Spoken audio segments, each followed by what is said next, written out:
this is the place to do it. You know, California is full of places where the food is just as quirky as the decor. Hey, travel reporter John Bartell here. You're watching Bartell's Backroads. You know, I've eaten my way across California looking for good food, great stories, and a little history along the way. So grab your fork because we're getting ready to dive into some odd eats all across California. And we're gonna start things off in Irwindale to see how my favorite condiment is made. Sriracha sauce. I love Sriracha, more specifically rooster sauce Sriracha.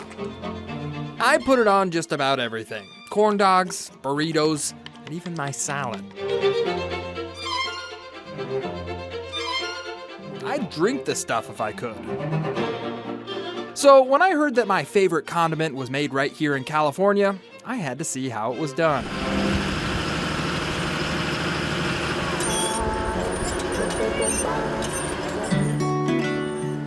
Before the sauce is filled inside the iconic green-topped bottle, the process starts here in a pepper field in Woodland, California.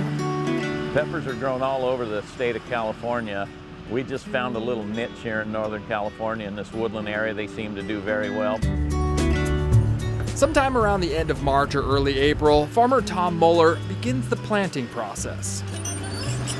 It's a delicate process where farm implements and human hands work together to get the roots of the plants close enough to the underground drip irrigation system so they can sip enough water to produce ripe, plump peppers.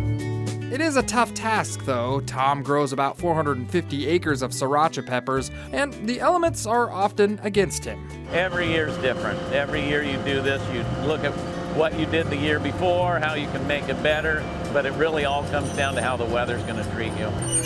It takes about 125 days for the fruit to grow, and yes, a pepper is a fruit, and when it turns bright red, it's harvest time. Really vibrant and red here. Yeah. What kind of peppers are these? I don't want to say. Oh. They're a jalapeno. These peppers are a special breed with tough skin, and they grow just at the right height for machinery to pick them.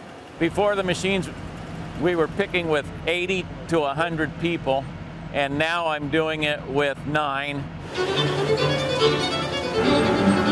Speed is the name of the game. These peppers are headed to Hoi Fong Foods, and they require super fresh peppers for their sauce.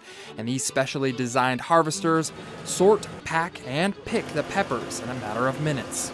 They're put on a truck and hauled to Irwindale. They're probably in the sauce within 8 hours of me picking them.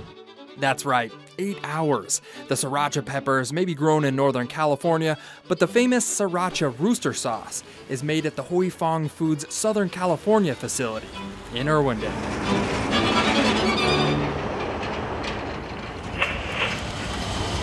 Thank you. Total square footage of this facility is 650,000 square feet big. Andrea Castillo is a tour guide at Hoi Fong Foods, and August through November is a pretty busy time for her and everyone at the Sriracha factory. You can really smell that smell in here. Does everyone get used to it? A lot of people adapt to it. Once the peppers reach the factory, they're washed, ground up, and put into these 55-gallon barrels. It's not the edible sauce yet, it's just the base? It's just the base. Just a little background on Sriracha. It's a sauce that originated in Thailand, and many different versions are made by many different companies. David Tran is the owner of Hoi Fong Foods, and he came up with the rooster sauce Sriracha recipe. Our chilies aren't roasted and not boiled, it's all raw material, so it's a faster process. David Tran has a pretty amazing backstory. After fleeing his home during the Vietnam War, he ended up on a cargo ship. David did immigrate from Vietnam to Hong Kong on a freighter boat named Hoi Fong.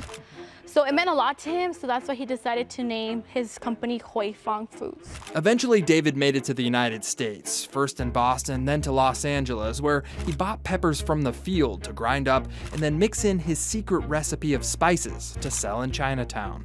When he first started, it was all hands-on. Hoi Fong Foods has never done any formal advertising. Word of the spicy sauce is spread by mouth, and today all 3 of his sauces are produced in-house, including the iconic bottles. Every production line can produce between 18,000 bottles an hour. 18,000? Yes. That clear bottle with the green top is not an accident. It symbolizes red chili peppers and the green stem. And that famous rooster logo, well, it has a meaning too. David was born the year of the rooster. David also is Chinese, Vietnamese as well too. Sriracha is made to order, and that helps keep it fresh. And that freshness is what people like. But the popularity of the sauce has created sort of a good problem in the pepper fields. People are eating this stuff like crazy, right? And you have to have more growers to do this, and I think that's what the plan is, to get more peppers. Hidden in a narrow Chinatown alley is San Francisco's Golden Gate Fortune Cookie Factory, which has been hand-folding good luck for more than 50 years. Step inside and you're greeted by the warm scent of vanilla, the crackle of fresh cookies, and a little bit of wisdom tucked into every bite.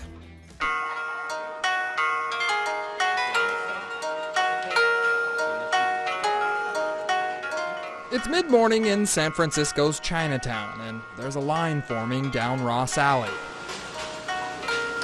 The batter's been mixed, and the stove is piping hot. And now, it's time for Kevin Chan to start writing.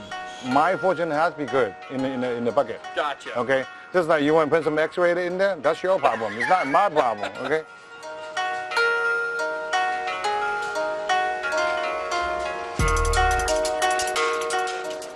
This is the Golden Gate Fortune Cookie Factory, one of the few family-owned cookie companies that create custom handmade fortunes. What kind of X-rated stuff are you getting in here? Some bachelor parties, weird stuff, that for the people within the group.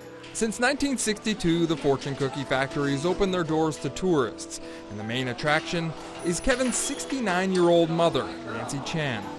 16 hours a day. If she not rest, she's gonna do 10,000. 10,000. Easy. An immigrant from China, Nancy started the company with her late brother. Kevin's now in charge of the marketing, and together the family literally built the business by hand. How many can you do in a minute?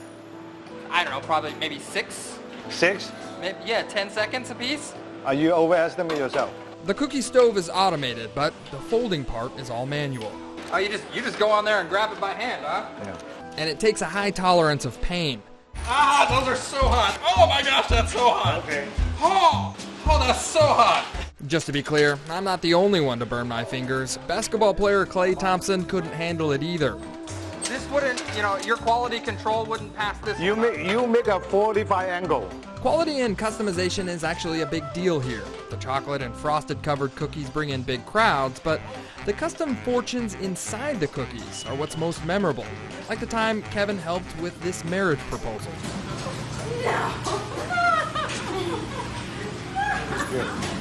Oh my God. Just in case you're wondering, she did end up saying yes. And that wasn't the only fortune cookie that made someone happy. Kevin also puts lucky numbers on the back of fortunes. The past about 25 years ago, someone used a lottery that won. Really? Our fortune. Did they come in and give you some of the winnings? Kevin and his mom are not in it for the money. They're proud supporters of their community. Kevin started up 2 nonprofits and even helped get the iconic lanterns put up all over Chinatown. My philosophy as a cookie man, okay, is to make people happy. In Tulare, California, there's a taco stand that's been taking street food to new heights, literally. The Flying Taco isn't just serving up carne asada, it's serving small town flavor with a side of airborne attitude. There's no shortage of Mexican food in the Central Valley of California, but there's only one place that I know of where you can eat menudo inside a plane. I don't like planes. I don't fly. Okay. But On the ground? grounded, yeah. You're good on the ground. Well, there's no boarding pass needed at the Flying Taco in Tulare, but restaurant co-owner Victor Hernandez says you may want to consider tipping your flight attendant. I'd have to say this is probably the best in-flight meal that I've ever had here, huh? I have to agree with you for sure, definitely, yeah. Victor and his siblings have been running the airplane eatery for over 5 years now. Before this, they were looking at a brick and mortar restaurant, but settled for an aluminum hull. It's different, it's unique. It's, I'm sure nobody's ever had a taco inside a plane, first class, so let's be the first to do it. The plane is a 1950s era Corvair 240, and it seats about 20 restaurant patrons inside. 22 if you count the pilot and co-pilot. You got a seat with a view as well. Before it was the Flying Taco, the grounded airliner was called the Aero Dog, and it had its own theme song. The bomber died Aero Dog, fighting to serve your hunger, flying high into the bun. Relish the thought of the chili. Get it? Relish the thought. Don LeBaron is the property owner and builder of the airplane restaurant, which was an idea that he formulated after bumping into his friend Mike Schonow at the post office. So from that idea at the post office, he and I partnered up. I bought the property. He found the plane. In 2001, Don and Mike purchased the plane at a scrapyard in Palm Desert for about $8,000. That was the easy part. Dismantling it, trucking the airliner 200 miles to Tulare, and then getting it permitted as a restaurant, well, that wasn't so easy. Nobody's been able to do it. Well, in our little town, we did it because it was a community effort. So if you're gonna start an airplane restaurant, you should probably do it in a small town. yeah, there you go.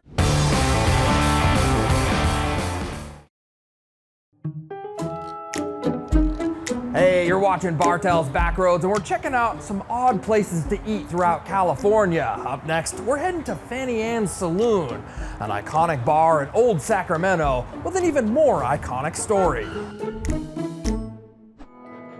Old Sacramento was one of the first stops for many historical figures heading to California's gold fields. And if you're looking for a gold rush experience today, Fanny Ann's Saloon is the place. Yeah, it's a place where everyone just come in, have a good time. Just all the crazy stuff around here is just a kind of a walk through time. From the floors to the ceilings, not an inch of this establishment is not covered in antiques and memorabilia.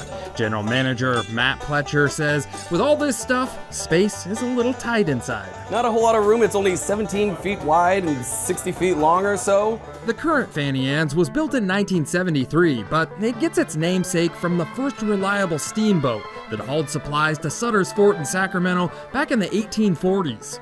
It was a supply ship. It would be hauling grain. It helped out during the Civil War. In the 1860s, a madam and a saloon proprietor named Big Annie Fanny turned the steamship into a party boat and changed the name to Fanny Ann's. He bought it, docked it near her saloon, and then it had burned down during a rowdy party on a 4th of July event. After the fire, wood and many old relics from the destroyed ship were salvaged, including the old cannon that sits atop the current 3-story building today. The tradition of odd food combinations continues in the kitchen. Take, for example, their signature dish, the peanut butter burger. Tell me, what exactly am I about to eat here? It's a burger with peanut butter on it. A burger with peanut butter. That's the quickest, easiest way to describe it. Now, I was a little skeptical at first, but the all-beef patty, the bacon, the cheese, and the dollop of peanut butter surprisingly went well with each other, in a messy sort of way. Definitely gotta watch out for that peanut butter on the side. I'll be honest, I love the decor, but there's one flaw to this place, and it's the confusing and sometimes conflicting gender signs on the bathroom. Why did they choose to make it so confusing? I think this is what accidentally makes some new friends and a kind of a funny story. New friends and funny stories. That's what Matt hopes customers go home with after visiting Fanny Ann's. Blue and yellow flags, folk music, and old world charm fill the streets of this Central Valley celebration. The Kingsburg Swedish Festival is where California meets Scandinavia. Come hungry because you'll be eating a smorgasbord of food. Drive down Highway 99 in the Central Valley and you may spot an odd-looking water tower. At first glance, it looks to be in the shape of a teapot, but after a little investigating, I learned it was actually a coffee pot. And the reason why for a coffee pot is because Swedes drink a lot of coffee. Below the coffee pot-shaped water tower is the little town of Kingsburg, a festive community known as Little Sweden. We're at the festival. Well, we are real Swedes. The whole community is delightfully friendly and eager to share their customs and culture. Our high school yell here was Connecticut Skill, Villaville, Kingsburg High School, Harvey Till, Vim are de Vista, we are de Vista, yeah! Come at the beginning of May, and you can experience the Kingsburg Swedish Festival and Smorgasbord. A smorgasbord is where you go and pick the different foods that you want. A buffet. A Swedish buffet. A Swedish buffet. You may recognize the Swedish meatballs, but let me introduce you to some of the other Swedish flavors, like the hardtack bread, the cucumber salad, the sweet beans, and the potato sausage. It's not spicy. It's very bland. Yes. Very, very bland. Gotcha. Kingsburg was established in 1870 after the railroad was built in Fresno County. The Swedish immigrants showed up around 1886 after a Swede by the name of Andrew Eriksson discovered the fertile soil. We call him the Pathfinder, and he was the one, and he was mayor for a very long time. Former Kingsburg mayor herself, Michelle Roman, says once the word got out about the farming opportunities, multiple Swedish families came to Kingsburg to grow wheat, grain, and now raisin grapes. Back in 1921, I think, when they did the census, we were 94% Swedish. Swedish influence in the town is so strong that all the buildings, the shops, and even the street art gained a Scandinavian look. These are dollar horses. This is our largest. His name is Sven. Along with the Swedish architecture also came Scandinavian folklore, which includes gnomes. Walk into the downtown gift shop and you'll find gnome-themed art, gnome-themed books, and of course, gnome statues. These guys may be lurking around in the alleys. You got to keep an eye out. Oh, for. Maybe. I hear that they're guarding gardens pretty well. Good luck finding any of those gnomes. It's a town secret that everyone, including the Swiss Guard, rarely talks about. Nope. Okay. Authentic dance and music is a big part of Kingsburg's culture, and the Swedish festival queen's job is to demonstrate and explain the traditional dance steps. What are they? Are they telling a story? Some of them are happy, some of them are flirty, some of them very interesting. Hey! I told festival queen Emily Parker I wasn't the greatest dancer, so she taught me something easy, or so I thought. I feel like I'm gonna smack you in the face. Oh, we're twisting now. Oh, God. It may not be the real Sweden, but after experiencing the music, the dance, the food, and most of all, the people, I assure you, you won't be disappointed by Kingsburg's Scandinavian charm. Crisp air, winding roads, and the smell of fresh apple pie signal that you've arrived somewhere special. Apple Hill near Placerville is a Backroads favorite where apples, cider, and a fall tradition take center stage. The Apple Hill experience is all about bringing people from the city to the farm. Today, this experience is often called agro-tourism, but when the Apple Hill Growers Association formed in 1964, attracting tourists was simply a last-ditch effort to save the farming community of Camino from a devastating pear blight. We went from 60,000 tons of pears in a year to 10 in just about 2 years. Gene Larson runs the Larson Farm Museum and says pears were king in Camino before blight wiped them out in the late 1950s. To save their businesses, 16 farmers in the area banded together and copied what Southern California farmers in Oak Glen were doing, which was to turn their farms into attractions. They're cutting out the middleman, yep. You're cutting out the grocery store.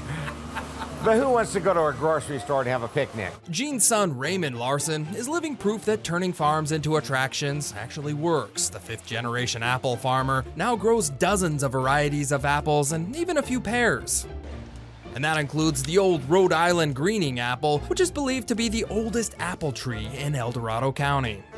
You know, it doesn't taste that bad. I mean, there's better apples out there. Isn't there? Apple Hill's roots grow deep in Camino, so next time you're enjoying that slice of apple pie, stop by Larson's Farm Museum and pay respects to the creative and resilient farmers who attract all the city folk to the farms.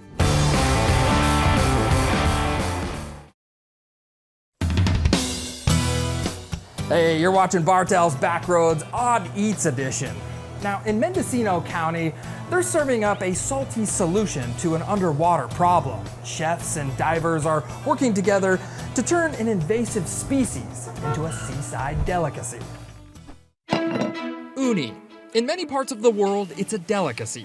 The yellow, pasty seafood comes from the urchin, a spiny ocean seaweed eater. The shellfish is often consumed at high-end Japanese sushi bars. But every June, chefs up and down the Mendocino coast tantalize the taste buds of tourists during the annual Urchin Festival. urchin is native to California, and Mendocino County is in no short supply of them.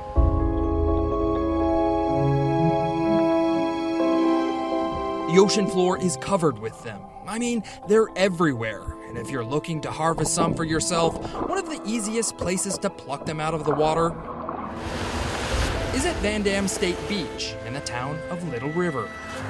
You know, before this happened, you'd bump into them here and there, but now it's just, you can't avoid them. Greg Fonts is a spear fisherman, but when he's harvesting sea urchin, all he needs is some gloves and a giant knife. We kind of just do the brute method, where we just get kind of something, two tools like this. Oh, you get right in there, don't you? You just gotta get in there. The only edible part of a sea urchin is the uni, or the yellowish orange stuff inside the hard spiky shell. And the traditional way to eat it is raw. Is there a way you do it? Just slurp it down. You're either gonna gag or not. Some of it, when you really get in there, you know, the top layer, the top. It's layers of flavor. Layers of flavor.